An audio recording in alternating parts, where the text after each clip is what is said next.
ഇന്ന് തന്നെ ഡൗൺലോഡ് ചെയ്യൂ. കാണൂ നിങ്ങളുടെ ഫേവറേറ്റ് ഷോസ്. സുനന്ദി എന്താ രഹസ്യം പറയുന്നേ? ഇന്ന് വൈകുന്നേരം മുതല് വലിയ ആലോചനയിലായിരുന്നല്ലോ.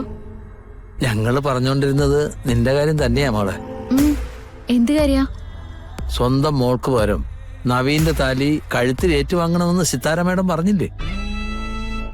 പക്ഷേ അതിന്റെ കാരണം എന്താണെന്ന് പറഞ്ഞില്ല. ആ കുട്ടിയുടെ കഴുത്തില് നവീൻ താലി കെട്ടിയാല് എന്താ കുഴപ്പമെന്ന് ഞാൻ ചോദിച്ചു.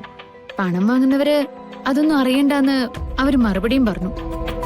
അതൊക്കെ ശരി തന്നെ, പക്ഷേ അതിന്റെ പേരില് നിനക്കെന്തെങ്കിലും ദോഷം പറ്റുമോന്ന് അറിയണമല്ലോ.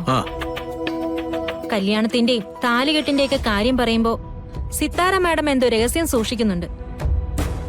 ജാതകപ്രകാരം അവൾക്ക് എന്തോ ദോഷമുണ്ട്, അതുകൊണ്ട് ഗാഥയ്ക്ക് പകരം നിക്കണമെന്നാ എന്നോട് അവരാദ്യം പറഞ്ഞത്. അത് കഴിഞ്ഞ് താലി കെട്ടുന്ന കാര്യവും പറഞ്ഞു. നമ്മുടെ കഷ്ടകാലത്തിന് നമ്മള് പണം വാങ്ങിച്ചും പോയി. ഇനിയിപ്പോ എന്താ? കാരണവന്മാര് പഴഞ്ചൊല്ല് പറയണ പോലെ നായ വേഷം കെട്ടിയ കൊറയ്ക്കന്നെ. നമ്മൾ കാശ് വാങ്ങിച്ചു, അത് ഹോസ്പിറ്റലിൽ അടച്ചു. ഇനി എന്തെങ്കിലും പറഞ്ഞാൽ അത് വാക്ക് മാറ്റലാണ്.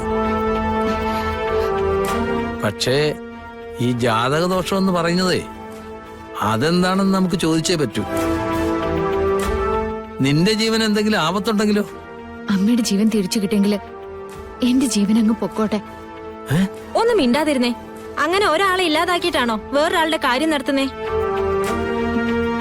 ഗോപാലേട്ടാ, എന്തെങ്കിലും ഒരു വഴി ആലോചിക്ക്. അല്ലാതെ ഒന്നും ചോദിക്കാതെ ഇത് സമ്മതിച്ചു കൊടുക്കാൻ പറ്റില്ല. നിങ്ങക്ക് വേറെ പണിയൊന്നുമില്ലേ? വെറുതെ അവരെ ദേഷ്യം പിടിപ്പിക്കാൻ നിക്കണ്ട. എത്രയും പെട്ടെന്ന് ആ താലികെട്ടൊന്ന് കഴിഞ്ഞാ മതി. അതോടെ ഇറങ്ങാലോ എന്നേക്കുമായിട്ട്. അമ്മ ചിലപ്പോ ഉണരും. ഞാൻ ചെന്ന് അടുത്തിരിക്കട്ടെ. എന്റെ ദേവി, എന്തെങ്കിലും ഒരു മാർഗം ഞങ്ങൾക്ക് കാണിച്ചു തരണേ.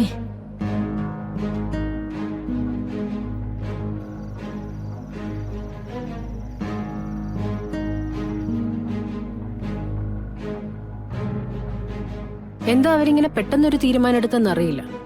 സുമിത്രയെ വിളിച്ച ഈ വിവാഹത്തിന്റെ കാര്യത്തിൽ ഏറ്റവും തിരക്ക് കാണിക്കുന്നത് നവീന്റെ അമ്മയാണെന്ന് എനിക്ക് തോന്നിയിട്ടുണ്ട്. അത്രയ്ക്ക് ഇഷ്ടമാ അവർക്ക് കൃഷ്ണയെ.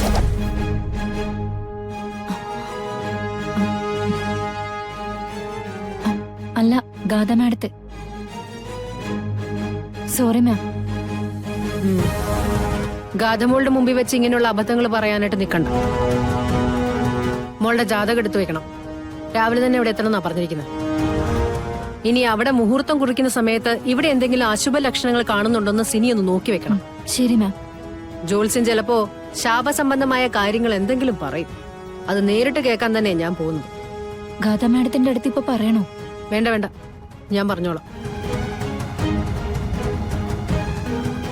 എന്താ മാം?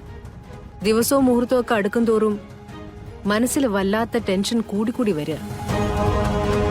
കൃഷ്ണയെ കതിർ മണ്ഡപത്തിൽ നിർത്തി ശാപം ഒഴിവാക്കിയെന്ന് നമ്മൾ ആശ്വസിച്ചാലും ഒരു ജീവിതകാലം മുഴുവനും എന്റെ മോൾ അവിടെയാ കഴിയേണ്ടത്. മരണം പതിയിരിക്കുന്ന തറവാട്ടിൽ.